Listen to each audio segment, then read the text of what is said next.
Gracias, muchas gracias. Gracias por la invitación, por regresarme a casa un ratito. Ujú. Y sí, la verdad es que el pie diabético yo lo conocí en el GEA, la verdad, en el Magdalena, pues casi no tenemos, o bueno, a mí no me tocó tener mucho contacto con estos pacientes diabéticos, probablemente se filtren en otros niveles de atención del seguro, pero bueno. Entonces vamos a hablar un poquito de el, el pie diabético. Si ustedes ven la definición de la OMS, es muy vasta. Entonces nos dice que es toda infección, ulceración o destrucción del tejido profundo, o sea, prácticamente cualquier cosa, en un paciente diabético en sus extremidades inferiores. Ahora, ¿qué es lo importante del pie diabético? Es que es la causa más frecuente de morbilidad en los diabéticos. No es el coma hiperglicémico, sino el pie diabético. Y si tenemos infección, en cualquier úlcera tenemos el doble de riesgo de que amputemos a nuestros pacientes. Entonces, si tenemos 347 millones de diabéticos en el mundo, pues ¿cuántos de estos pacientes vamos a acabar sin alguna de sus extremidades por causa de este pie diabético? Eh, si vemos un poquito nada más para comparar cómo estamos en cuanto a otros países, para el 2013 Estados Unidos reportaba 22 millones de diabéticos y 67,000 amputaciones. Nosotros tenemos bastante menos, bueno, vamos, esto ha ido aumentando en manera exponencial desde 2015 y esto es en todo el mundo, no solo en México. Esto porque ha aumentado la incidencia en diabéticos jóvenes, entonces tenemos más años para que estos pacientes se compliquen. Nos decía el doctor Frías que al partir del 10º año empiezan los problemas, también empiezan los pies diabéticos, no solo el Charcot, se supone que alrededor de los 10 años, pero desgraciadamente a muchos de nuestros pacientes los detectamos como diabéticos en el momento que les decimos que los vamos a amputar en nuestro país. Y en el primer mundo, los pacientes diabéticos viven solo el 40% de ellos vive 10 a los 7 años después de una amputación mayor. Para el 60% ya la esperanza de vida es mucho menor. ¿Sí?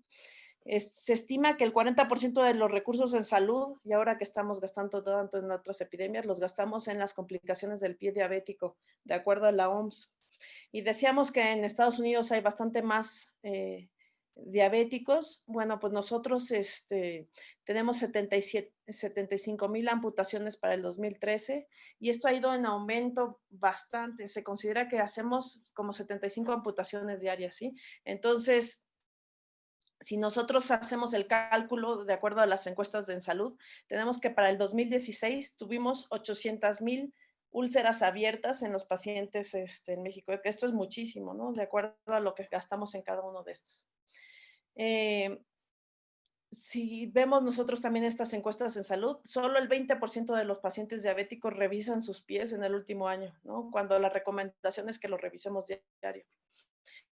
Ninguno, más el 46% no realiza medidas preventivas.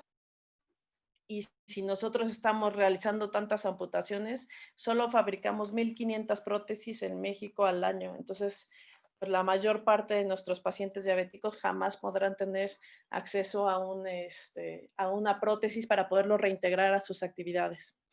Nosotros hicimos un estudio en los pacientes que acuden a control por medicina interna. Esto es que según ellos no tenían ningún problema en sus pies, iban para control metabólico.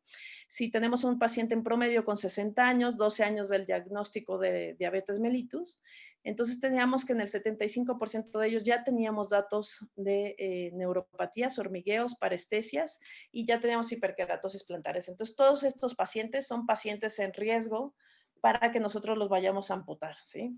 Y esto es solo la punta del problema porque tenemos un subregistro impresionante en todos estos problemas. No podemos atender a todos los pacientes, por lo que muchos se tratan o se complican y acaban en un desenlace que los lleva a la muerte fuera de los hospitales. No los recibimos en los hospitales porque las hospitalizaciones son largas y la familia, la verdad es que para cuando llegan a los hospitales ya está cansada de estos pacientes, ¿no? Entonces, nosotros tenemos que nuestros pacientes diabéticos van a tener toda esta cascada de problemas y aquí nosotros tenemos que influir mucho en los problemas que tenemos a nivel de la neuropatía motora. ¿sí? Si nosotros tenemos un paciente diabético con una neuropatía motora, lo que vamos a perder es el balance entre los flexores y los extensores, y esto en el pie lo que nos va a llevar es a que tengamos deformidades como los dedos en garra o el hallux valgus. Esto lo tenemos que aumentar, el que el paciente diabético va a tener una rigidez muy importante de las articulaciones y también acortamiento muchas veces de los tendones por la glicosilación que van a tener estas estructuras. Esto aumenta la presión que vamos a tener. Nosotros debemos de saber que si tenemos úlceras o hiperkeratosis en el dorso, esto se debe por el roce del zapato y con que corrijamos el tipo de calzado que usa el paciente, muchas veces podemos darle solución, pero las que tenemos en la planta son por una área de aumento de presión y debemos de darle una solución mucho más profunda para que podamos tener un adecuado resultado. En cuanto a la neuropatía sensitiva, el paciente, nos decía el doctor Frian, no va a tener dolor, no lo va a sentir, pueden llegar con esas destrucciones tan grandes que teníamos porque no va a sentir dolor. Y esto lo que hace es que pierdes propiedad protectora del pie, ¿sí? Si nosotros algo nos está molestando, vamos a quitar el pie, no nos vamos a quemar, nos vamos a quitar esa piedrita del zapato, pero ellos no lo van a hacer.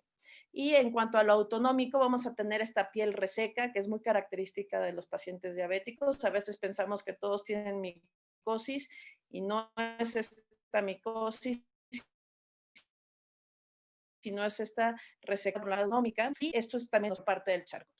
Entonces, nada más para que nos demos una idea, esta paciente acudió 4 semanas después de una cirugía preventiva en la que se le hizo una corrección de hallux valgus por tener un pie en garra y dedos en garra, y lo que decía es que le dolía el cuarto dedo y me está doliendo mucho y antes no me dolía y ahora sí me está doliendo. ¿Y por qué, doctora? Y cuando le exploramos, pues pisó el ganchito de la venda, ¿sí? Entonces, si ella hubiera seguido caminando durante más tiempo con este ganchito en el pie, pues hubiéramos tenido una úlcera bastante grande en ese pie. Entonces, esto es muy importante en los pacientes diabéticos y se los tenemos que hacer muy conscientes. Ellos pierden la sensibilidad, pierden la protección del dolor y es lo que les causa lesiones importantes.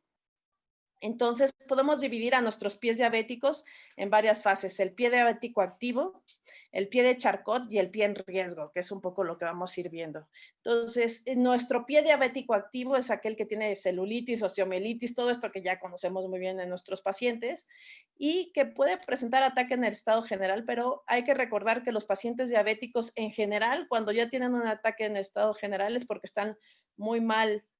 Y eso es un punto antes de que tengan que traer alguna terapia. Van a tener casi siempre un descontrol glicémico, si no es que como una regla, y desgraciadamente este es como llega la mayor parte de nuestros pacientes. Si ustedes ven el video, lo que veíamos aquí era su tibial anterior, estaba todo expuesto, la tibia ya seca y con datos de necrosis cuando veíamos en las radiografías. El paciente puede mover su pie porque sirve como una cuerda, pero realmente todos estos tejidos están completamente perdidos y esto es como acuden los pacientes a la consulta externa para su valoración. ¿Qué es lo importante que hagamos en esto? Bueno, pues creo que todos sabemos manejar aquí las infecciones y no hay mayor cosa que ahondar. Tenemos que hacer debridamientos, debemos de hacer los seriados, que igual que como los hacíamos en expuestas, ¿no? Meterlos a lavar, drenar todos los abscesos, quitar todo el tejido necrosado, aunque parezca que sea mucho, si no lo quitamos, lo único que sirve es como un reservorio para estas infecciones. Y cuando no es posible hacer un control de este tejido, cuando ya la extremidad no es todo este tejido. Y aún hay veces que estas amputaciones como esta, que es una supracondilia, y ni así podemos contener las infecciones, ¿no? Ahora, es muy importante y esto es por lo que yo creo que tenemos que hacernos cargo nosotros de muchas de las amputaciones que hacemos, sobre todo a nivel del pie, de qué es lo que podemos amputar para poderle dejar al paciente una extremidad útil para que pueda deambular, para que le podamos adaptar una prótesis. Porque si hacemos una amputación a un nivel que no es adecuado, este paciente va a estar condenado a que no le podamos adaptar una prótesis. Entonces podemos hacer las amputaciones digitales, unos o 4, los que quieran dedos. En general, la verdad es que después de quitar 2 dedos es más recomendable para el paciente que retiremos todos porque si no van a tener muchos trastornos en garra. Y siempre utilizar plantillas de sustitución para tratar de evitar mayores deformidades, porque si no es cuando los dedos empiezan a deformar hacia los lados y a hacerse en garra. En los metatarsianos, y esto es bien importante, debemos de amputar cuando mucho uno de los metatarsianos laterales, ya sea el quinto o el primero, pero si amputamos más metatarsianos, este pie va a perder el equilibrio y cuando el paciente apoye se va a ir de lado y no le va a permitir la marcha. Podemos amputar 2 metatarsianos siempre y cuando estos sean centrales. Si tenemos que amputar más metatarsianos, entonces lo ideal es que nos subamos a un nivel más arriba y podamos hacer una amputación transmetatarsiana. Cuando tenemos estas úlceras muy grandes plantares, muchas veces tenemos que hacer uso de la piel que nos quede en otros segmentos para hacer colgajos y con ello poder cerrar estas amputaciones. Con estas amputaciones también el paciente puede caminar normalmente, siempre con una plantilla, que es muy importante que les pongamos porque si no los pacientes empiezan a hacer úlceras secundarias. Las transtibiales, recordar que por lo menos deberemos de dejar 12 centímetros debajo de la línea articular para que le puedan adaptar una prótesis a nuestro paciente. Si dejamos un muñón muy corto, es muy difícil que le adapten una buena prótesis y finalmente será más conveniente para el paciente tener una amputación supracondilia. Estos son nuestros pacientes. Si ven al paciente que tiene aquí su amputación supracondilia, es un paciente muy joven, de 40 años, en el que estamos teniendo que hacer amputaciones mayores por las complicaciones. Muchas de estas amputaciones pueden ser amputaciones supracondilias por lo avanzado que llegan los cuadros clínicos. Muchas veces necesitan varios debridamientos y tenemos problemas para el cierre de las cirugías. Entonces, como nuestro objetivo es el control de la infección y mantener una extremidad que le pueda ser útil a nuestro paciente para la deambulación. Si ven en esta otra fotografía, aquí tenemos cómo van muchos de nuestros pacientes con prótesis que están fabricadas por ellos mismos. Estas prótesis, por supuesto, nos sirven para que el paciente apoye y cargue el peso sobre de ellas, pero bueno, les sirven como una prótesis cosmética con la cual el paciente baja su pantalón y bueno, parecería que nada se está con un esguince de tobillo. El pie de Charcot, doctor Frías, yo lo único que quisiera recalcar es que el diagnóstico es clínico. Si no pensamos en él, no vamos a detectar nunca este paciente y lo que vamos a tener es este tipo de deformidades, como ya nos decía el doctor, ¿sí? Pacientes que se destruye todo el tobillo, todo el medio pie y entonces vamos a tener que apoyan con piel que no está diseñada para recibir el apoyo y vamos a tener grandes úlceras que condicionan las amputaciones.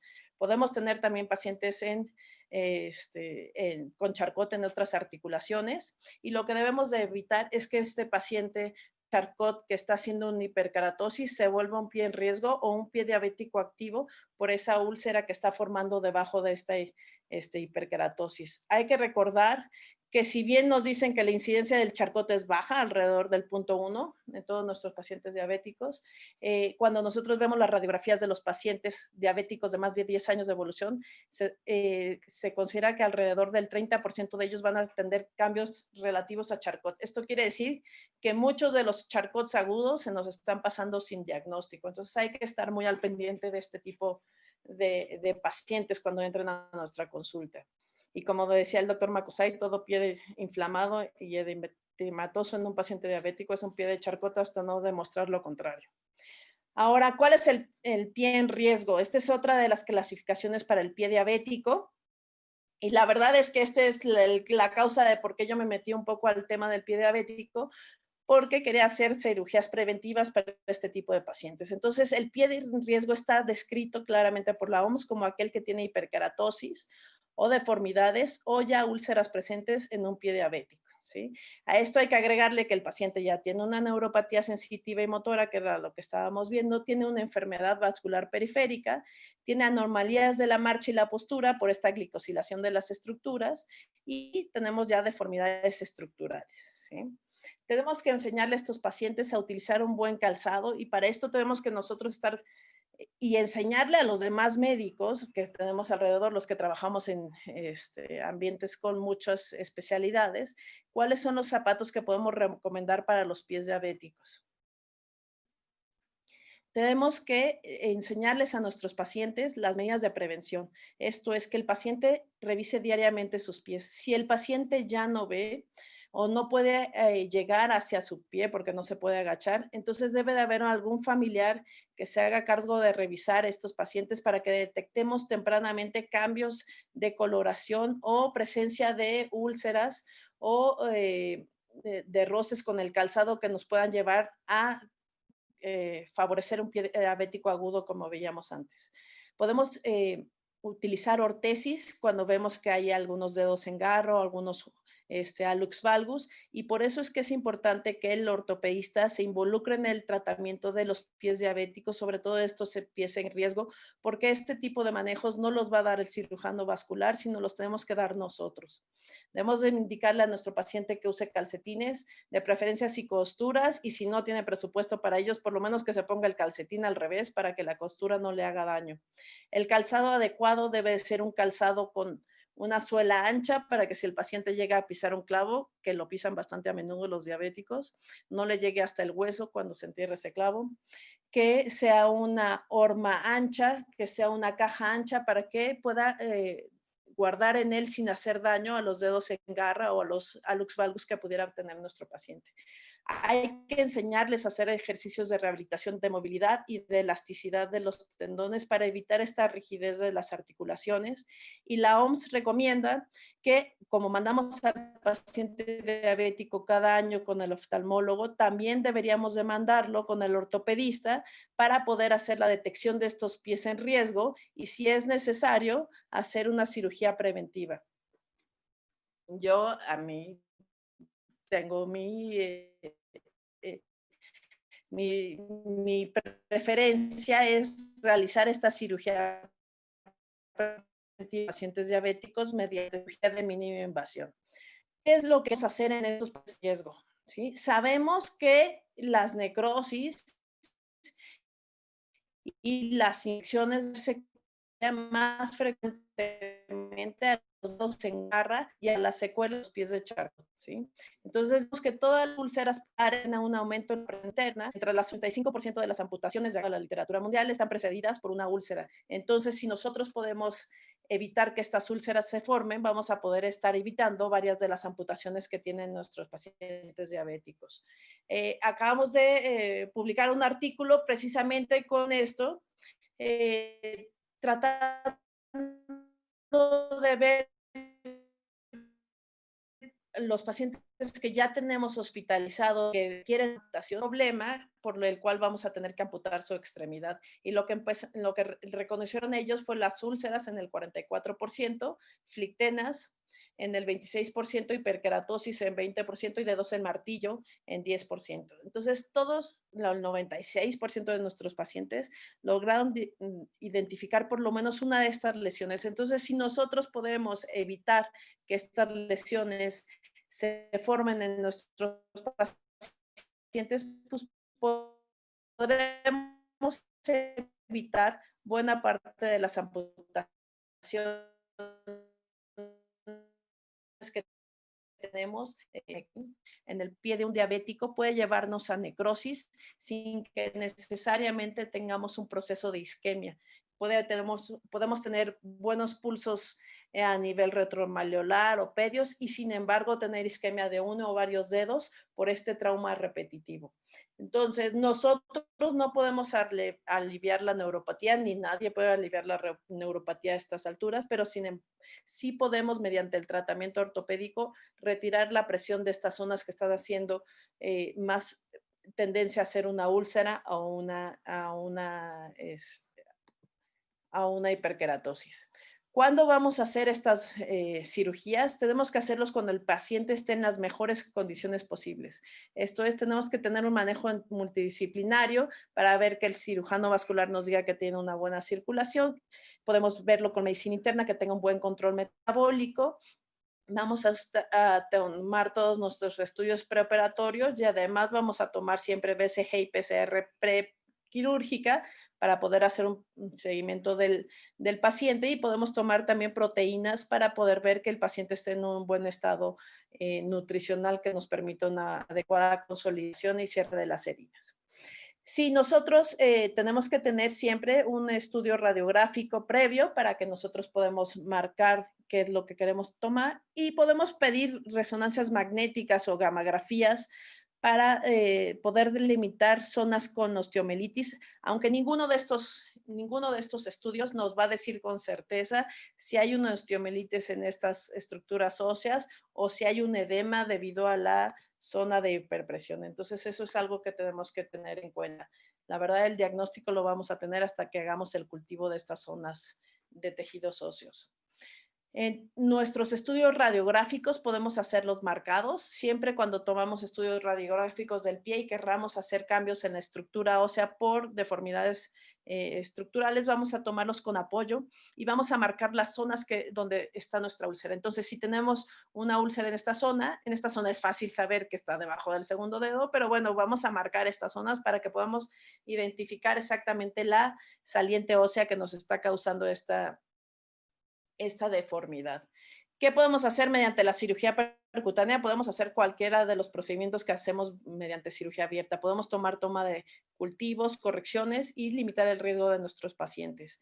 En los charcots nos decía el doctor Frías que podemos resecar de estas salientes óseas para poder evitar que nuestros pacientes hagan estas hiperkeratosis. Esta es una paciente que estuvo en tratamiento durante un año por clínica de heridas, pusieron todos los apósitos que probaron de todo, pusieron plantillas, etcétera, y la paciente no cerraba esa úlcera. No cerraba porque tenía una piedra metida dentro del pie. Entonces nosotros podemos remodelar esta saliente ósea teniendo muy en cuenta que no debemos de quitar mucha estructura ósea porque si no vamos a inestabilizar los puentes que ya nos explicaba el doctor cómo se fueron creando y lo único que necesitamos entregarle al paciente es una superficie más lisa donde apoyar para que permita el cierre de esta úlcera. Entonces vamos a marcar estas salientes para estar seguros cuál es la zona sobre la que queremos trabajar y no remover más de la cuenta para no inestabilizar nuestro pie. Siempre les recomiendo que aunque, por ejemplo, estos pacientes está haciendo una hiperkeratosis, por eso le vamos a resecar esta saliente, no ha hecho una úlcera, sin embargo debemos de tomar cultivo óseo de esta zona y hasta el 75% de estos pacientes aún sin que parezca que hay una infección, van a tener unos cultivos positivos. Entonces, necesitamos hacer, nos sirve también en estos pacientes, por ejemplo, osteomielitis crónica, en los que podemos hacer los abordajes dorsales a pesar de que la úlcera está plantar. A través de ellos podemos remodelar los bordes óseos y tomar cultivos para que nuestro infectólogo pueda dirigir el tratamiento antibiótico. Tenemos entonces que en los pacientes diabéticos es el único caso en el que podemos operar o indicar una cirugía para dedos en garra o hallux valgus, aun cuando el paciente no tiene dolor. Cuando en otro tipo de escenarios siempre decimos que el pie se debe de operar cuando el paciente tiene dolor, en este escenario lo debemos de hacer como una cirugía preventiva para ofrecerle al paciente el que tenga un pie sin hiperkeratosis que lo pudieran llevar posteriormente a una amputación. Esto es algunos de los casos donde tratamos de ejemplificar este escenario, en donde tenemos un paciente joven con sus dedos en garra, con el quinto dedo superaducto y una úlcera por una hiperkeratosis, un roce constante con su calzado. Este es su pie izquierdo, llega al hospital por el pie derecho, en el cual tenemos ya una necrosis. Si vemos la necrosis completa del quinto dedo y necrosis, podemos ver puntuales en el cuarto dedo, ya infecciones con celulitis hasta pues el tercio proximal de la tibia, ¿sí? Entonces tenemos que hacer la amputación de este quinto dedo. Cuando realizamos el procedimiento nos damos cuenta que el cuarto está necrosado también. Los pacientes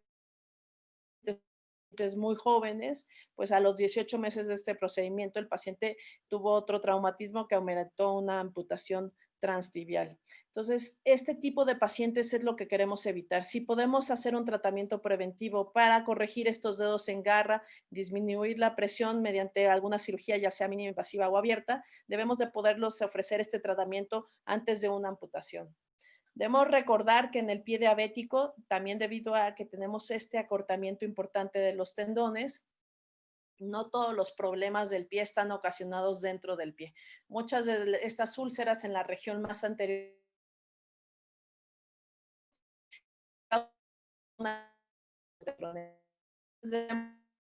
evaluar muy concienzudamente a nuestro paciente, ver si realmente tenemos que hacer algún tratamiento a nivel del metatarsiano o con una liberación de los gastronemios, que es un procedimiento bastante sencillo, podemos tener suficiente para aliviar esas úlceras, ¿sí? Entonces aquí vemos cómo esta paciente tiene una úlcera bilateral. Se le hizo una liberación de los gastronemios. Al mes de evolución había cerrado las úlceras en ambos pies. Sin embargo, tuvo un traumatismo en el no en el transquirúrgico, sino en el postquirúrgico inmediato, que causó una infección a nivel del primer dedo. Si ven, ustedes cierra la úlcera, que ese era el primer problema que tenía, pero bueno, de todas maneras tenemos que hacer una amputación en este inter por otro problema, ¿sí? Entonces, tenemos que poder controlar este tipo de padecimientos. Esta es otra paciente, es un caso ahorita que tengo muy reciente. Es una paciente femenina de 46 años, pacientes muy jóvenes. Tenemos 15 años de diabetes con un mal control, una hemoglobina glicosilada de 9.3. Acude después de 4 semanas que ella acepta de haber tenido una úlcera en el cuarto dedo por el roce con el calzado y llega así al hospital, ¿no? Hasta que está en estas condiciones ya con un absceso en la planta y en la necrosis en el dorso. Entra un primer debridamiento y aquí es algo que les quisiera ir. Este es un caso que tuvimos, es un caso que metieron en mis residentes en la tarde porque, bueno, no hubo turno quirúrgico para meter a la paciente en la mañana y sin embargo se hizo la resección de todo el tejido necrosado en el dorso. Fue un procedimiento adecuado, la amputación de este dedo, pero no abrieron o no drenaron el absceso que teníamos en la planta.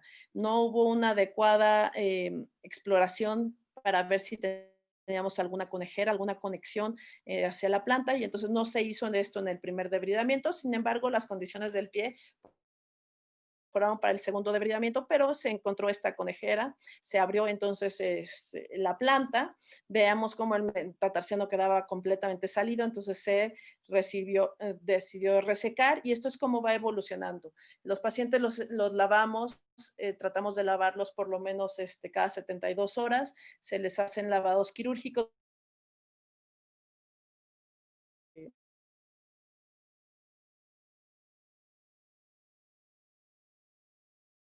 Que nos ayuda a ir mejorando mucho las condiciones de nuestros pies. Para el quinto lavado quirúrgico, la conejera no dejaba de drenar hasta el primer dedo, se decidió hacer una desarticulación de todos los dedos y ya pudimos cerrar esta úlcera, esta herida que teníamos en la planta, había cedido completamente la infección a nivel de la planta y fuimos granulando, vemos ya tejido de granulación bastante más sano en la región dorsal. Posteriormente, ya que el proceso infeccioso está controlado, entonces podemos seguir con las curaciones, con cambios de VAC en la consulta, sin que la paciente tenga que entrar nuevamente a quirófano para cada cambio. Y después de 2 semanas de cambios de VAC, que hacemos 2 por semana, se le coloca un injerto de dermis que actualmente tenemos la ventaja de que tenemos algunas donaciones por Giovograph, entonces podemos darle una solución mucho más rápida a este paciente, poner este injerto y finalmente ponemos el VAC sobre este colgajo.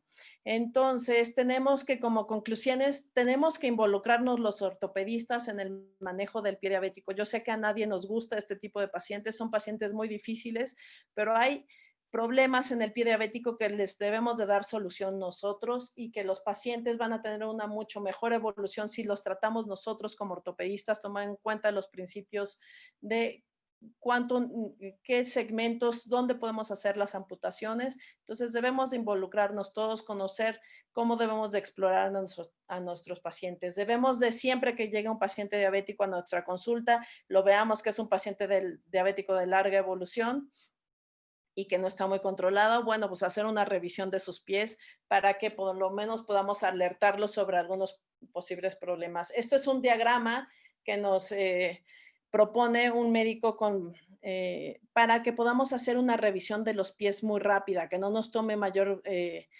tiempo en nuestra consulta, y nos dice que en los primeros 15 segundos podemos examinar por lo menos si tiene hiperkeratosis, dónde está, cómo está el color de nuestro pie y cómo están las uñas, ¿sí? Los pacientes diabéticos en general tienen muchos trastornos unguiales y muchos de estos son por las deformidades que tienen en los dedos. Podemos palpar los pulsos en los 15 segundos y los rangos de movilidad en general de las articulaciones de los dedos, así como del tobillo. Vamos a ver cómo está la sensibilidad, tocar algunos puntos específicos debajo de la cabeza del primero, del quinto dedo, del talón, para ver si el paciente tiene sensibilidad. Y sabemos que la mayor parte de nuestros pacientes diabéticos van a mentir sobre la sensibilidad porque saben que no se cuidan, pero saben que cuando dejan de sentir el pie muchas veces es el preámbulo de alguna amputación. Y debemos de preguntarles a nuestros pacientes si sienten esos pies adormecidos, si les queman o los hormiguean. Y bueno, pues básicamente esto es lo que yo les quería compartir del pie diabético. Muchas gracias.